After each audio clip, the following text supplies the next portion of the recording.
এরকমটা আমরা আগের এপিসোডে দেখেছিলাম রিন এবং গুইংকে অলরেডি জাওচেন হারিয়ে দিয়েছিল, রিনকে অলরেডি হারিয়ে দিয়েছিল আর এমন ভাবে হারাইছিল যে তারা কোনো সময় তার সামনে এসে মুখও দেখাতে পারবো না। তারপরে জাওচেন যখন এরিনা ছেড়ে চলে যাচ্ছিল তখন তার বডি থেকে একটি এনার্জি আনলিশ হয়, যেটা থেকে বুঝে যায় যে জাওচেন আন্ডারসেক্টে দুইজন বইয়ারকে অনেক আগে মেরেছিল, তাই কুইংচেন জাওচেনের উপর অ্যাটাক করে দেয়। আর জাওচেন অনেকগুলা ফাইট করার কারণে ইনজার্ড ছিল, তাই সে কোনো ডিফেন্ডই করতে পারে না। আজকের এপিসোডের শুরুতে আমরা দেখতে পাইছি কুইংচেন অলরেডি জাওচেনের উপর তার নাইফগুলা দিয়ে অ্যাটাক করে দিয়েছিল, কিন্তু তখনই সেখানে 4 হাতওয়ালা বান্দর ভাই চলে আসে। এটা থেকে কুইংচেন অনেক বেশি অবাক হয়ে যায়। এখানে বান্দর ভাই শুধু একা আসছিল না, সে তার মা বাবা 14 গোষ্ঠী সবগুলা নিয়ে এখানে আসছিল। তাই না চাইতো কুইংচেনকে আপাতত পিছনের দিকে সরে আসতে হয়, কারণ সে আপাতত জাওচেনকে মারতে পারবো না। তারপর সিম শিফটে আর আমাদেরকে নেক্সট সিমে দেখানো হয় যে জাওচেন আর 4 হাতওয়ালা বান্দর ভাই একটি নদীর কিনারায় বসে আছে। আর সেখানে জাওচেন 4 হাতওয়ালা বান্দর ভাইকে জিজ্ঞেস করে যে তুমি আমার সম্পর্কে কিভাবে জানতে পেরেছো আর তুমি কিভাবে এত সঠিক টাইমে এন্ট্রি মেরেছো আমাকে বাঁচানোর জন্য। এটার উত্তরে বান্দর ভাই বলছে তোমার যে স্কেলেটন বন্ধুগুলা ছিল সেগুলো আমাকে জানিয়ে, এর সাথে তাদের দুজনের মধ্যে আরো কিছু কথাবার্তা হয়। তারপরে আমাদেরকে দেখানো হয় বান্দর ভাইয়ের যত সাথী ছিল তারা সবাই বান্দর ভাইকে ডাকতে শুরু করে দেয়। এটা দেখে জাওচেন বলে যে বান্দর ভাই আপাতত আপনি এখান থেকে চলে যান, কারণ আপনার সাথী আপনাকে ডাকতেছে, আমি নিজের দিকটা সামলে নেব। এটা শুনে বান্দর ভাইও জাওচেনকে বিদায় জানিয়ে এখান থেকে চলে যায়। তারপরে এখানে জাওচেনের স্কেলেটন বন্ধু এবং কি চলে আসে, সেখানে তারা সবাই অনেক বেশি খুশি ছিল, কারণ জাওচেনের আপাতত কিছুই হয়নি। তখনই জাওচেন তাদের সবাইকে ধন্যবাদ জানায়, কারণ তারাই বান্দর ভাইকে ডেকে আনেছিল এখানে তাকে বাঁচানোর জন্য। এটার উত্তরে ওই 3টা স্কেলেটন বলে যে আরে ধন্যবাদ দেওয়ার দরকার নেই, কারণ আমরা সবাই যেহেতু এখন বন্ধু, তাহলে বন্ধুর বিপদে তো বন্ধুরা অবশ্যই আসবে। এর সাথে ওই স্কেলেটন 3টা আরেকটা সুখবর দেয় যে মিস ল্যানলোয়ের লোকেশনও তারা পেয়ে গিয়েছে। এটা শুনে জাওচেন অনেক বেশি খুশি হয়ে যায়। তখনই তারা জাওচেনকে একটি ম্যাপ ধরিয়ে দেয় আর বলে যে এই ম্যাপটা আমরা কারোর কাছ থেকে কিছু স্টোনের সাহায্যে এক্সচেঞ্জ করেছি। মিস ল্যানলোকে খুঁজে বের করার জন্য অবশ্যই আমাদেরকে স্কাল মাউন্টেন বনসির দিকে যেতে হবে। যেটা শুনে জাওচেন ওইদিকে রওনা হয়ে যায়। আর সেখানে পৌঁছানোর পরে তারা অনেক বড় বড় স্কেলেটন দেখতে পায় সেখানে। তখনই তারা একটি পার্পল ড্রাগন কিং দেখতে পায়, যেটা থেকে তো কি অনেক বেশি এক্সাইটেড হয়ে যায়। আর সে ওই পার্পল ড্রাগন কিং এর পিছনের দিকে যাওয়ার চেষ্টা করে, কিন্তু জাওচেন তাকে আটকে দেয় আর বলে যে ওর পিছনে না যাওয়ার জন্য, কারণ তার পিছনে বিপদ থাকতে পারে। আর হয়েছেও ঠিক এরকমটাই, কারণ এই পার্পল ড্রাগন কিং এর পিছনে গোস্ট ডেমন পড়েছিল। আর জাওচেনও জানে যে সর্ট ডেমন কতটা বেশি পাওয়ারফুল, আর এমনি তো জাওচেন সর্ট ডেমনকে নিজের শত্রু করে রেখেছে, তাই তার সাথে কোনো রিস্ক নিতে চাইতেছিল না। অন্যদিকে সর্ট ডেমন লাগাতার ওই পার্পল ড্রাগনের পিছনে পড়েছিল যাতে সে ওই পার্পল ড্রাগনকে ধরতে পারে।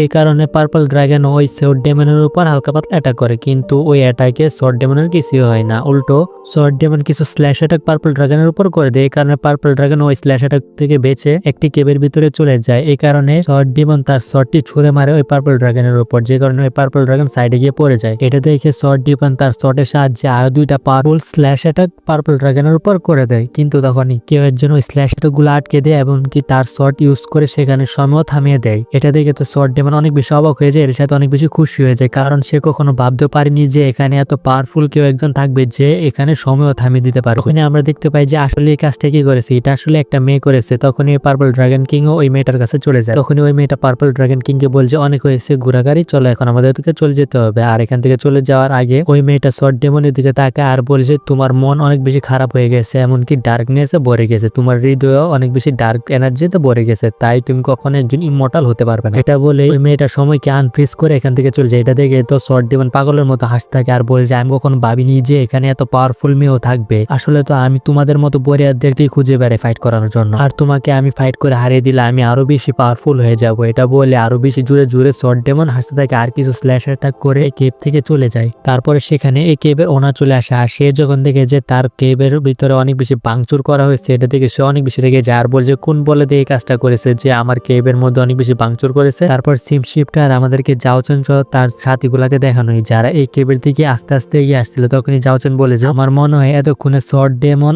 আর পার্পল ড্রাগন কিং এখান থেকে চলে গেছে, তাই এই জায়গাটা আমাদের জন্য সেফ হতে পারে। তারপরও আমাদেরকে সতর্ক থাকতে হবে। এভাবে কথা বলতে বলতে তারা এগিয়ে যাচ্ছিল, তখনই তারা তাদের সামনে অনেক বড় একটি টাওয়ার দেখতে পায়, যেটার উপরে একটি ড্রাগনের স্ট্যাচু তৈরি করা ছিল। এটা থেকে তো জাওচেন অনেক বেশি অবাক হয়ে যায়, কারণ এটা তার যে ওয়ার্ল্ড আছে সেখানেও এরকম একটা টাওয়ার দেখতে পেয়েছিল, আর সেখান থেকে সে তার গোল্ডেন মিস্টেরিয়াস সাবস্ক্রিপশন টেকনিকটা পেয়েছিল।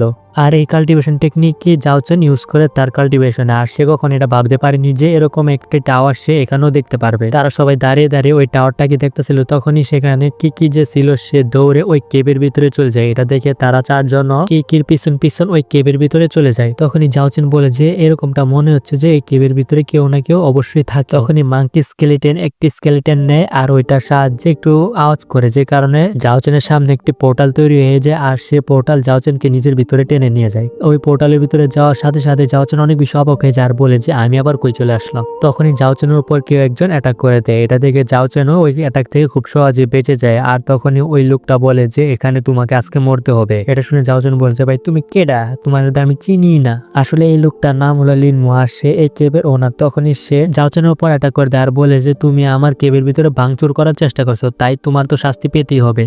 এটা দেখে জাওচেন তার ফায়ারিং বাইরে বের করে আনে আর এইসব অ্যাটাক আটকে দেয় আর বলে যে আমি কখন তোমার কেবের ভিতরে ভাঙচুর করলাম, তুমি তো ওই বোনস গুলার কথা বলতেছো না যেগুলা মাঙ্কি ফেলে দিয়েছিল। এটার উত্তরে লিনমো বলছে তুমি আমার অর্ধেক কেবই ভাঙচুর করে ফেলেছো আর তুমি বলতেছো শুধু বোনসের কথা, এটার জন্য আমি তোমাকে কখনোই ক্ষমা করবো না আর এটা শাস্তি তোমাকে পেতেই হবে। এটা বলে সে জাওচেনের উপর অ্যাটাক করে দেয়। আর তখনই আমরা জানতে পারি যে লিনমো আসলে একজন স্পেশাল স্পিরিট মাস্টার। এটা সম্পর্কে কেউ আমার জিজ্ঞেস করেন না, এটা আমি নিজেও জানি না কি।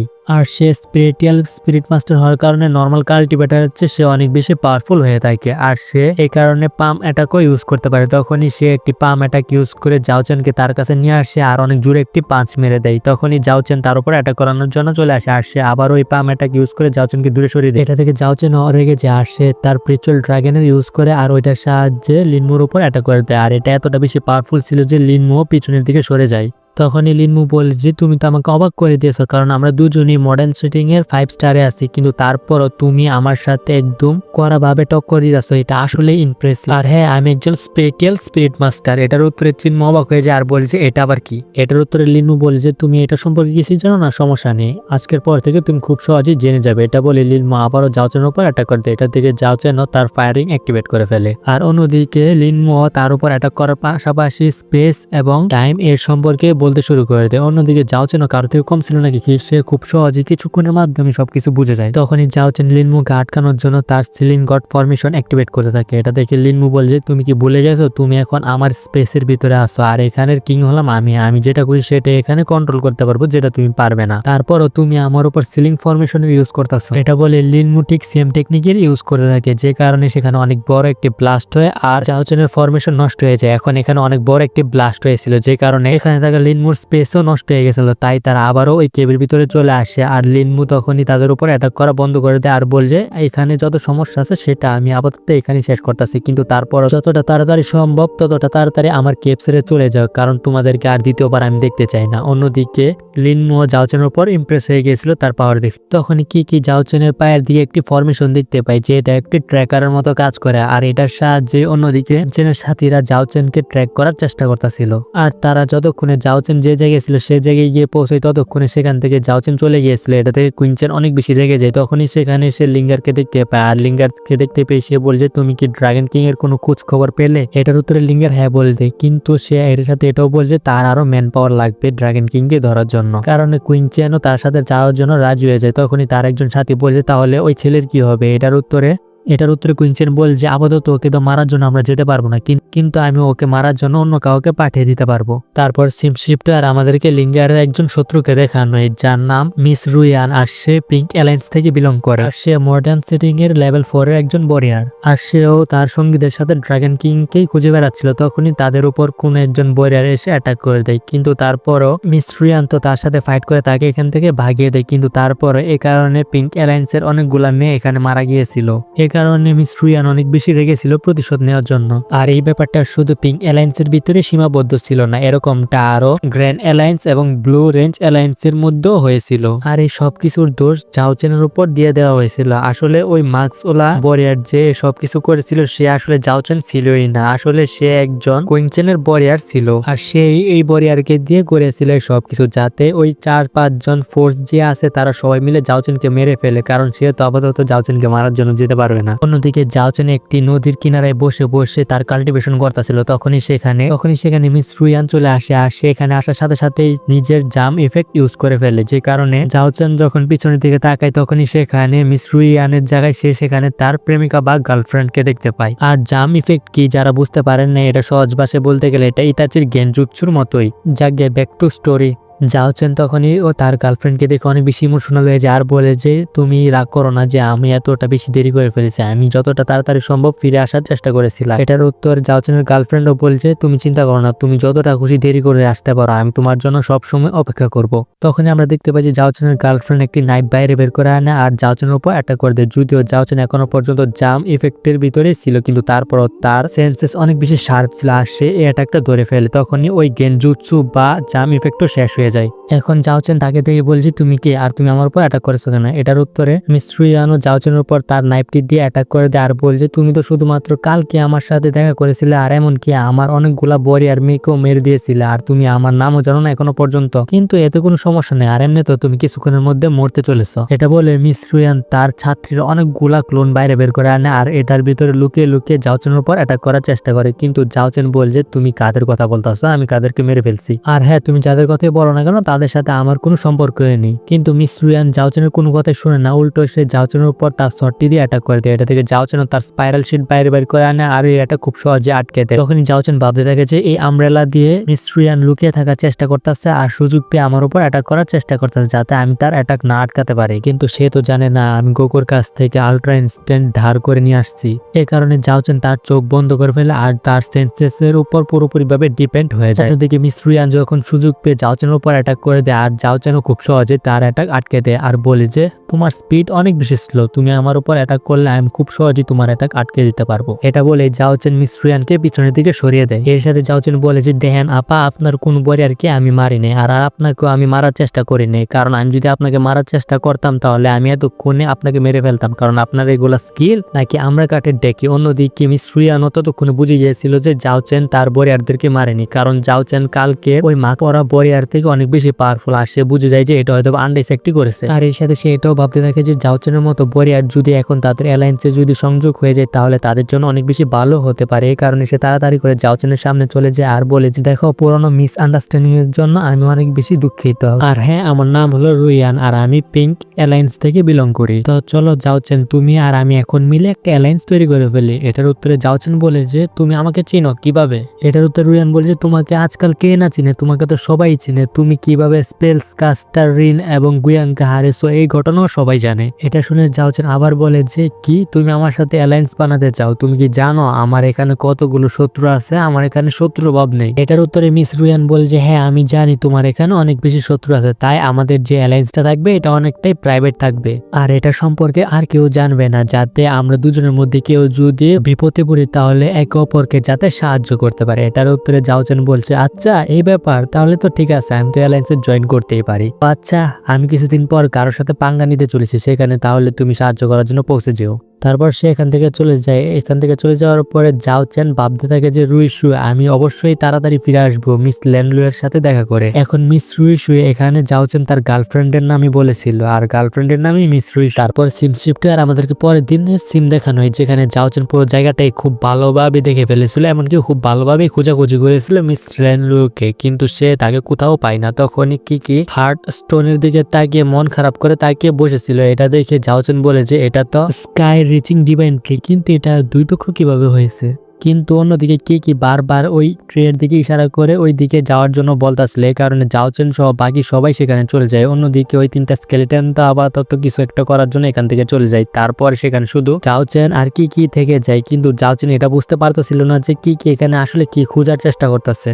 তখন কি জাওচেনকে একটি ডিমের খোসা দেখায় যেটার সাথে সে খেলাধুলা করতেছিল। এটা থেকে জাওচেনও বুঝে যায় যে এটা হয়তোবা কিকির ঘর হতে পারে। এটা সম্পর্কে সে কিকে জিজ্ঞেস করে। এটা শুনে কিকির মনটা অনেকটাই খারাপ হয়ে যায় আর সে জাওচেনকে তার ফ্ল্যাশব্যাক দেখাতে শুরু করে দেয় যে সে যখন এই ডিমটা ফুটে বের হয়েছিল তখন সেখানে কেউই ছিল না, এখানে শুধু সে আর ওই ড্রাগন ট্রি শুধু ছিল। এর সাথে কি তার প্যারেন্টস এর জন্য এখানে কয়েক সপ্তাহ ওয়েট করে, কিন্তু তারপর এখানে কেউ আসে না তাকে নেওয়ার জন্য। তাই সে এই সিক্রেট ট্রি থেকে নিচের দিকে চলে যায় তার প্যারেন্টসদেরকে খুঁজে বের করার জন্য, কিন্তু তারপরও সে কোনো প্যারেন্টসকে খুঁজে পায় না। এই কারণে যাও চেন ওইসব দেখে অনেক বেশি ইমোশনাল হয়ে যায় আর বলে যে তোমার চিন্তা করার কোনো কারণ নেই, আজকে থেকে তুমিও আমার একজন ফ্যামিলি মেম্বার। তারপর সিম শিফটার আমাদেরকে সেক্রেট মাউন্টেনকে দেখানো হয়, যেখানে কুইং চেন আর লিঙ্গারকে দেখানো হয়। আসলে লিঙ্গার খবর পেয়েছে যে এই জায়গাটার আশেপাশে হয়তো বা ড্রাগন কিংকে তারা খুঁজে পেতে পারে, আর তারা দুজনই ঠিক সেরকম ভাবে খোঁজাখুঁজি করতেছিল। তখনই তারা বুঝতে পারে যে তাদের দিকে কেউ একজন হয়তো বা আসতেছে, আর তারা যখন সেই দিকে তাকায় তখনই তারা দেখতে পায় যে সেদিক থেকে আসলে শর্ট ডিমন আসতেছে তাদের দিকে। তখনই শর্ট ডিমন তাদের দুজনকে জিজ্ঞেস করেছে তারা দুজনে কি এরকম কোনো মেয়েকে দেখেছে যে সাদা কাপড় পরা ছিল। এটার উত্তরে তারা দুজনেই না করে দেয়। এই কারণে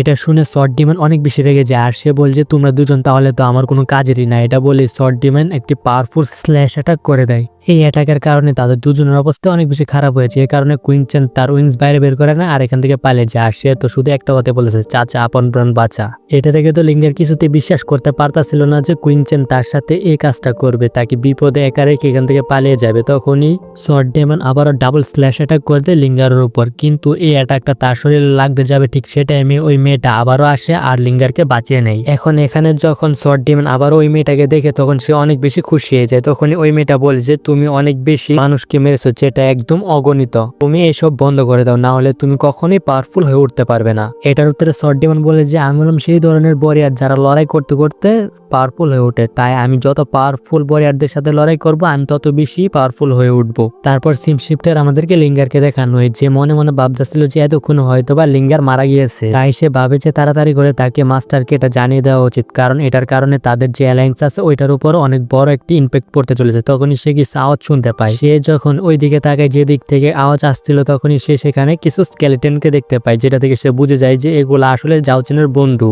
আর এরই সাথে সে ওই পাখিটার সাহায্যে মানে পিচুয়াল পাখিটার সাহায্যে তার মাস্টারের কাছে খবর পাঠিয়ে দেয় আর বলে যে আমি জাওচেনের আসল লোকেশন সম্পর্কেও জেনে গিয়েছি এখন। তারপর সিম শিফটার আমাদেরকে জাওচেন আর কি গিয়ে দেখানো হয়, যেখানে জাওচেন বলতেছিল যে এই তিনটা গাধা আবার কই চলে গেল, আশা করবো এই তিনটা হয়তো বা আবারও কোনো ড্রাগনে চুরি টুরি করবো না, কিন্তু জাওচেন তো জানে না তারা তিনজন অলরেডি কাম বানিয়ে ফেলছে। আর এভাবেই জাওচেন হাঁটতে হাঁটতে ওই ফাইটিং এরিয়ার মধ্যে চলে যায়, যেখানে শর্ট ডিমন আর ওই মেয়েটা ফাইট করতেছিল। তখন ওই ফাইটের মধ্যে আমাদেরকে দেখানো হয় যে শর্ট ডিমন বলতেছিল যে সে যখন 3 বছরের ছিল তখনই সে শর্ট উঠিয়ে নিয়েছিল আর ফাইটিং করা শুরু করে দিয়েছিল, আর সে টানা 20 বছর ট্রেনিং করার পর নিজেকে এমন ভাবে গড়ে তুলেছে যে সে পৃথিবীর যে কোনো জায়গায় অথবা যে কোনো কোনায় গিয়ে একে অপরের সাথে ফাইট করতে পারবে, মানে শক্তিশালী ওয়ারিয়ারদের সাথে। আর তোমার সাথে এখন আমি ফাইট করতেছি, কিন্তু তুমি আমার সাথে ফাইট করার জন্য তুমি তোমার শর্টের ইউজই করতেছো না, তার মানে তো তুমি কোনো যোগ্যতাই রাখো না যে ওই শর্ট নিজের সাথে ক্যারি করার। এটা বলে শর্ট ডিমন অনেক পাওয়ারফুল একটি স্ল্যাশ অ্যাটাক ওই মেয়েটার উপর করে দেয়। এটা দেখে ওই মেয়েটাও তার শর্ট বাইরে বের করে আনে আর এটা খুব সহজে আটকে দেয় আর বলে যে শর্ট এতটা সাধারণ কাজের জন্য ইউজ করা হয় না, শর্ট এর জন্য ইউজ করা হয় যাতে দুর্বলদেরকে প্রোটেক্ট করা যায় আর নিজের ভালোবাসার মানুষদেরকেও যাতে প্রোটেক্ট করা যায়, এর জন্য নয় যা দিয়ে শুধু ধ্বংস করা যায়। এটা বলে ওই মেয়েটা অনেক পাওয়ারফুল একটি স্ল্যাশ অ্যাটাক করে দেয়, যে কারণে শর্ট ডিমনের অবস্থাও অনেক বেশি খারাপ হয়ে যায়। তখনই আমাদেরকে লিঙ্গারকে দেখানো হয় যে ভাবতা ছিল যে এই মেয়েটা আসলে কে এতটা বেশি পাওয়ারফুল যে এক অ্যাটাকের মাধ্যমে শর্ট ডেমনের অবস্থা খারাপ করে দিয়েছে। তখনই সে ওই মেয়েটার শর্টটার দিকে তাকায়, যেটা দেখে সে অনেক বেশি অবাক হয়ে যায়। তারপর সিম শিফটার আমাদেরকে শর্ট ডেমনকে দেখানো হয়েছে, বলে যে কি হবে যদি এখানে কোনো উইনারই না থাকে, তাহলে আমি বুঝবো কিভাবে যে এখানে কার স্ট্রেংথ বেশি আর কার স্ট্রেংথ কম। আর তুমি আজের কথা অনেক বেশি বলো, তাই তুমি কেননা আমার সাথে সরাসরি ফাইট করো যে দেখবো কে বেশি পাওয়ারফুল আর কে কম। এটার উত্তরে ওই মেয়েটা বলছে আচ্ছা তাহলে ঠিক আছে, কিন্তু আমি এখানে ফাইট করার জন্য আমার শর্ট ইউজ করব না, কারণ তুমি এখনো পর্যন্ত এতটা পাওয়ারফুল হওনি যে আমার শর্ট ইউজ করতে হবে তোমার সাথে ফাইট করার জন্য। এটা বলে সে একটি গাছের টুকরো নিয়ে নেয় আর ওই গাছের টুকরোটা দিয়ে ওই শর্ট ডেমনের সাথে ফাইট করা শুরু করে দেয়। এটা থেকে তো শর্ট ডেমন অনেক বেশি রেগে যায়, কারণ সে অবভিয়াসলি এটা তার নিজের ইনসাইট করা মনোবর্তা ছিল। তখনই তাদের দুজনের মধ্যে ফাইট শুরু হয়ে যায় আর শর্ট ডেমন এটা দেখে অনেক বেশি অবাক হয়ে যায় যে একটি গাছের কাঠের টুকরো এতটা বেশি পাওয়ারফুল কিভাবে হতে পারে, যে সে তার শর্ট দিয়ে ওই কাঠের টুকরোটার কিছুই করতে পারতেছে না। অন্যদিকে জাওচেন এই সব কিছু লুকিয়ে লুকিয়ে দেখতেছিল আর সেও এটা ভাবতেছিল যে এই মেয়েটা আসলে কে যে শর্ট ডেমনের সাথে ফাইট করতেছে আর এত কড়া ভাবে টক্কর দিতেছে। তখনই সে পাশে থাকা লিঙ্গারকে দেখে আর তার পাশে থাকা ওই ড্রাগন কিংকেও দেখে তারপর সিম শিফটার আর আমাদেরকে শর্ট ডেমনকে দেখানো হয়েছে আপাতত অনেক বেশি রেগেছিল, কারণ সে এখনো পর্যন্ত ওই কাঠের টুকরোটাকে ভাঙতে পারেনি। এই কারণে সে আবারও তার ফুল পাওয়ার এনার্জিতে কনভার্ট করে ফেলে আর ওই মেয়েটার উপর আবারও অ্যাটাক করে দেয়।